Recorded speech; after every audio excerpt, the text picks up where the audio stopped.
¿Y si una gran idea pudiera cambiarlo todo? A ver, el verdadero reto no es solo tenerla, ¿verdad? Es saber compartirla con el mundo de una forma que de verdad inspire, informe y construya sobre lo que ya sabemos. Hoy vamos a meternos de lleno en cómo se escribe un artículo científico, dándote un plan clarísimo paso a paso para convertir una investigación compleja en una publicación de impacto. Y es que, en el fondo, de eso va todo esto. Las grandes ideas, esos descubrimientos que nos empujan hacia adelante, no pueden quedarse guardadas en un cajón. Para que de verdad cambien el mundo, tienen que comunicarse, tienen que ser examinadas y validadas por toda la comunidad científica. La escritura científica es precisamente ese puente entre el laboratorio y el progreso. Fijaos, esta cita lo clava. De verdad, resume a la perfección la esencia de la ciencia. Publicar no es un simple trámite, es la culminación de toda la investigación. Es el momento en el que se añade una nueva pieza a ese puzzle gigante que es el conocimiento humano, para que otros puedan aprender de ella y, claro, usarla como base para sus propios descubrimientos. Bueno, y para que no nos perdamos por el camino, vamos a apoyarnos en una fuente estupenda. El Manual para escribir artículos científicos de la Universidad Nacional de Barranca, en Perú, es una guía muy práctica y directa que nos va a dar una estructura sólida y más que probada. Venga, pues manos a la obra. Aquí está nuestra hoja de ruta. Primero vamos a ver cuál es el objetivo real de la ciencia. Después, descifraremos el código IMRID, que es como la estructura universal de estos artículos. Luego, nos centraremos en cómo empezar con buen pie, cómo presentar los datos de forma clara, cómo darles sentido a esos datos y, por último, cómo darles ese toque final para que el trabajo brille. A ver, es que el objetivo de investigar va mucho más allá de simplemente descubrir algo. Se trata de compartir ese conocimiento. La publicación convierte un hallazgo personal en algo colectivo, y eso permite que la ciencia se verifique, se corrija y, sobre todo, avance. Si no se publica, un descubrimiento, por muy revolucionario que sea, es como si no existiera. Claro. Para que este intercambio de conocimiento funcione a nivel mundial, hace falta un lenguaje común, una estructura que todo el mundo entienda. Y ahí, justo ahí, es donde aparece el famoso esquema IMRID. Podríamos decir que es el estándar de oro, el formato que usan la gran mayoría de revistas científicas del mundo. IMRID, que no es más que el acrónimo de las 4 secciones clave que forman el cuerpo del artículo: introducción, métodos, resultados y discusión. Pensadlo así. Es como el esqueleto, la arquitectura lógica de una historia científica, y está diseñada para que todo sea lo más claro y reproducible posible. Visto así, parece bastante sencillo, ¿verdad?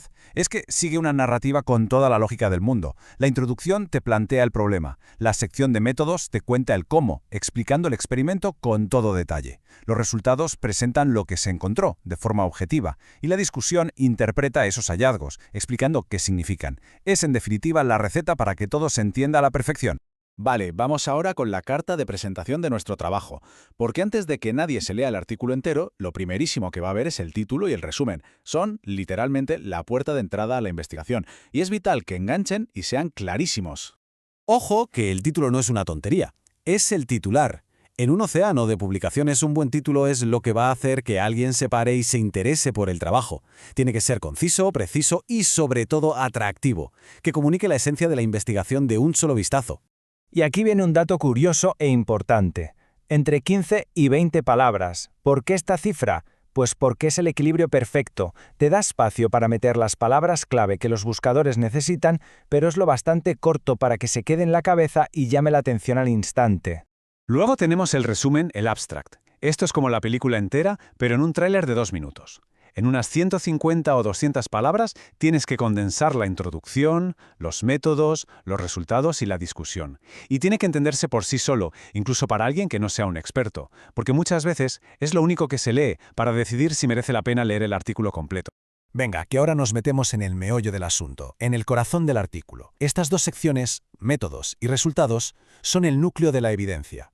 Aquí es donde se cuenta con pelos y señales qué se hizo y qué se encontró. Son la base de toda la credibilidad del estudio. La sección de métodos es básicamente la receta del estudio.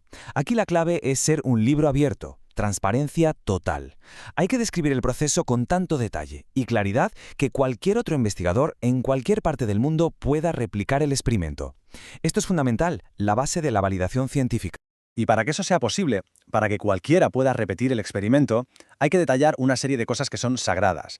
¿Qué diseño tuvo el estudio? ¿Cómo era la muestra y los participantes? ¿Qué técnicas e instrumentos se usaron? Y, muy importante, ¿qué análisis estadístico se aplicó? Cada punto es un pilar que sostiene la validez del trabajo.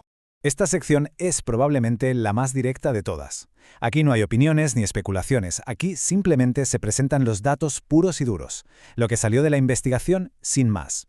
El objetivo es presentar los hallazgos de la forma más clara y objetiva posible. Y fijaos qué bien lo ilustra esta tabla. En vez de soltar un rollo de texto larguísimo para describir un montón de números, una tabla bien estructurada te lo resume todo de un vistazo y permite hacer comparaciones de forma rápida y súper sencilla. Es una herramienta potentísima. Vale, ya tenemos los datos sobre la mesa. Pero, ¿y ahora qué? Pues ahora toca el punto crucial, darles un sentido. Ahora pasamos del qué hemos encontrado al ¿y esto qué significa? Esta es la parte más analítica del artículo, donde se conecta todo con el panorama científico general. La discusión, aquí es donde de verdad se demuestra que se controla del tema. En esta sección se interpretan los resultados, se explica qué significan, se comparan con lo que encontraron otros estudios y, muy importante, se reconocen las limitaciones del propio trabajo.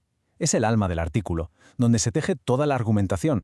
Para que una discusión sea buena, de las buenas, tiene que hacer varias cosas. Primero, interpretar los resultados siguiendo un orden lógico. Segundo, ponerlos en contexto, comparándolos con lo que ya se sabía. Tercero, pensar en sus implicaciones futuras. Y por último, y esto es clave, tiene que allanar el terreno para las conclusiones, asegurándose de que estén bien ancladas en la evidencia. Y ojo, que las conclusiones no son un simple resumen del artículo, ¿eh? Tienen que ser afirmaciones cortas, potentes, que respondan directamente a los objetivos de la investigación. Y la regla de oro, y esto es importantísimo, es que cada conclusión tiene que estar apoyada sí o sí por los resultados. Si no hay evidencia, no hay conclusión. Así es simple. Venga, que ya estamos en la recta final. Y estas últimas partes, que a veces parece que son de relleno, son importantísimas para construir la credibilidad del artículo y situarlo dentro de la comunidad científica. No son un simple añadido, son parte esencial del rigor académico. Es que la ciencia no la hace una persona sola en una cueva, es un trabajo en equipo. La sección de agradecimientos reconoce a la gente y a las instituciones que han ayudado. Las referencias son cruciales, demuestran que conoces el campo y le dan crédito al trabajo de otros. Y los anexos, por su parte, refuerzan la integridad y la transparencia de la investigación. Y bueno, pues ahí lo tenemos, un plano detallado para construir un artículo científico sólido. Esta estructura, la IMRID, no es solo una lista de reglas aburridas, es una herramienta súper potente para comunicar ideas complejas con la máxima claridad. La pregunta que queda en el aire es, ¿qué descubrimiento está esperando a ser compartido?